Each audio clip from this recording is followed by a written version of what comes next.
नमस्कार, मैं दिलीप सिंह सोपाना। आज हम हिंदी व्याकरण की अगली कड़ी में पढ़ने जा रहे हैं संज्ञा, जो हिंदी वर्णमाला के बाद का सबसे महत्वपूर्ण टॉपिक है। संज्ञा संज्ञा को इंग्लिश में कहते हैं NOUN, नाउन। नाउन यानी संज्ञा। तो संज्ञा की सबसे पहले परिभाषा देखते हैं। नाम ही संज्ञा है। दुनिया की सर्वश्रेष्ठ और सबसे छोटी परिभाषा क्या है? नाम। नाम ही संज्ञा है। नाम मतलब किसी का भी नाम हो, किसी वस्तु का नाम, किसी जाति का नाम, किसी व्यक्ति का नाम, किसी नदी का नाम, किसी सागर का नाम, किसी तालाब का नाम, कुर्सी का नाम, बच्चों का नाम, किसी का भी नाम हो, नाम ही संज्ञा है। इसकी पूरी परिभाषा अगर कभी लिखने की जरूरत पड़े तो ये लिख सकते हैं। किसी वस्तु, विषय, वस्तु, जाति आदि के नाम को संज्ञा कहते हैं।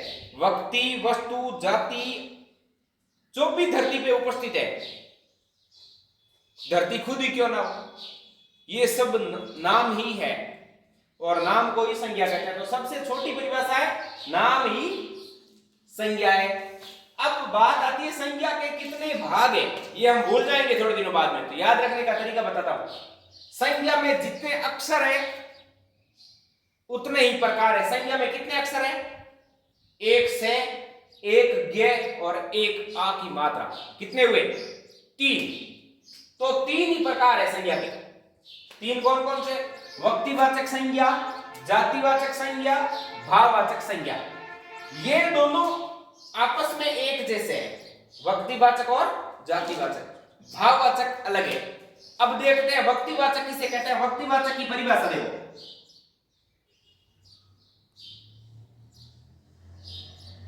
निश्चित नाम।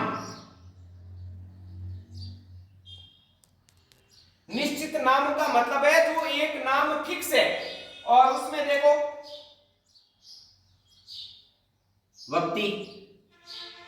व्यक्ति विशेष का नाम, जैसे सुरेश, मुकेश, मोहन, लालचंद, गुलिदान।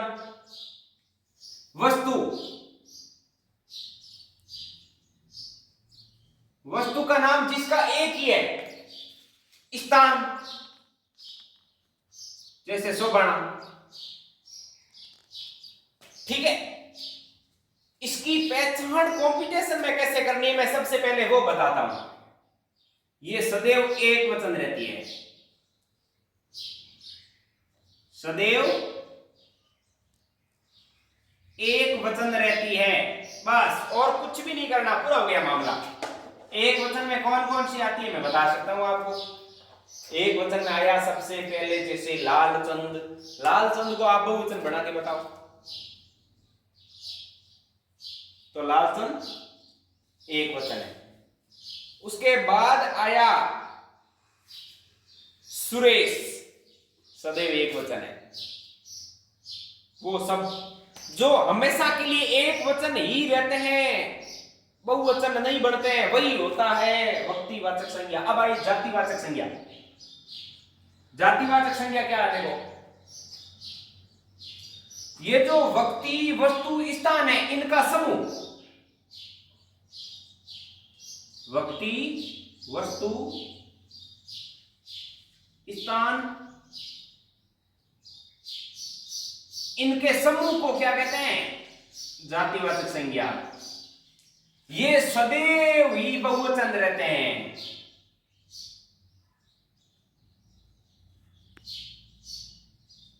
बहुवचन होते हैं या फिर जिनका बहुवचन बनाया जा सके, जिसका बहुवचन बनाया जा सके।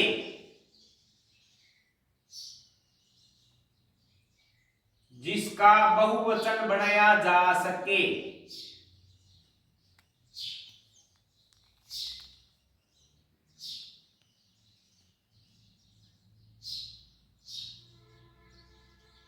याद रखना, बोलना मत। सिंपल सी बात है। ये एक वचन, ये बहुवचन।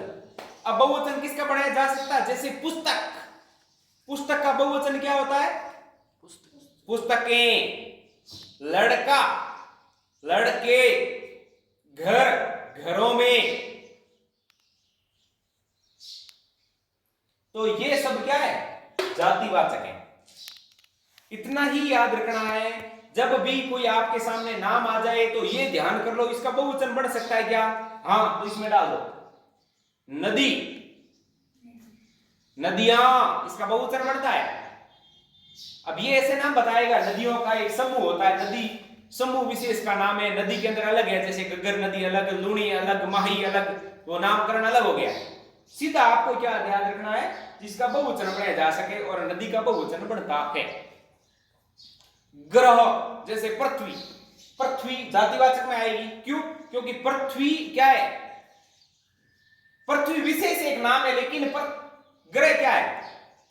जाति है। ग्रह के अंदर पृथ्वी, मंगल, बुध, शुक्र सब शामिल हो गए, तो ये समूह हो गया। तो ग्रह का बहुवचन बढ़ता ग्रहों, इसीलिए इसमें आएगा ग्रह। महासागर, महासागर एक थोड़ी, एक से ज्यादा है, तो महासागर का बढ़ता है महासागरों, इसीलिए जातिवाचक संज्ञा में आएगा। दूरी, दूरी का बढ़ता है दूरियां, इसीलिए जातिवाचक में आएगा। इसके अलावा किताबें, कॉपियां, पेनों, लड़कों, इन सब के बहुवचन बढ़ते हैं, इसीलिए जातिवाचक में आएगा। इतना ही ध्यान रखना है। व्यक्तिवाचक में सदैव एक वचन जो होता है जिसका बहुवचन नहीं बढ़ाया जा सके, और जातिवाचक में बहुवचन या जिसका बहुवचन बढ़ाया जा सके, बस। कोई हो, चाहे व्यक्ति हो, वस्तु हो, स्थान हो, जाति हो, कोई फर्क नहीं पड़ता है। आपको केवल ये याद करना है, इंपॉर्टेंट अगर इसके अंदर कुछ है तो वो ये एक ही पॉइंट याद करना है आपको, इसका भी ये। अब आता है भाववाचक संज्ञा।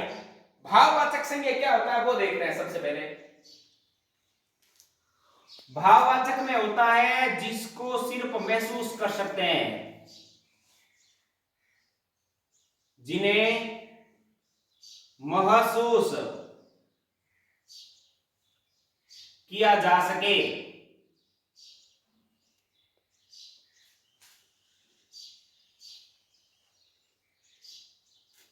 बस, इसके अलावा कुछ नहीं करना है।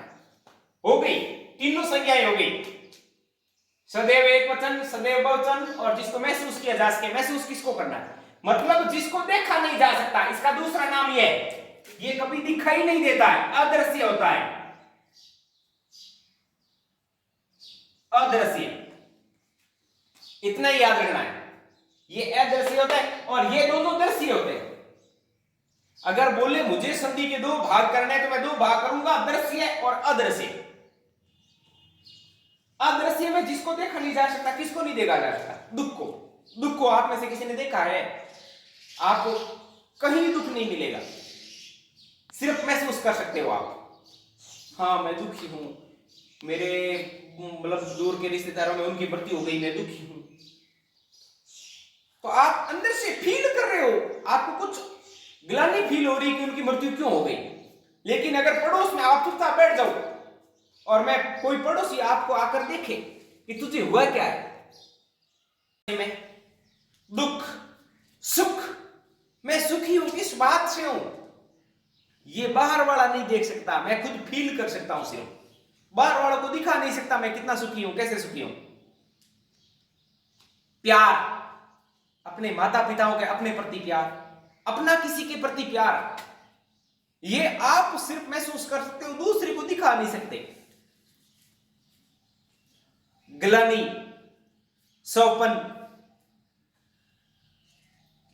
महसूस कर सकते हो आप। बड़े बड़े आप सपने देख रहे हो, मैं एक दिन अमेरिका का राष्ट्रपति बाइडेन बनूंगा, तो ये मेरे ख्वाब है, मैं फीलिंग कर रहा हूं।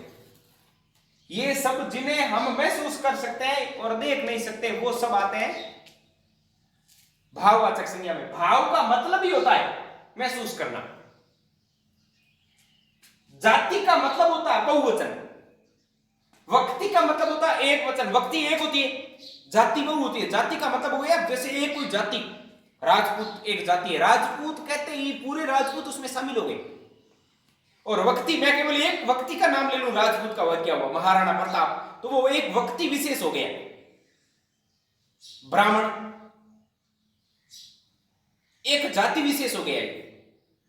तो जो जाति विशेष हो गया वो जातिवाचक संज्ञा। आपको दो उदाहरण याद रखने हैं, एक वचन महाराणा प्रताप,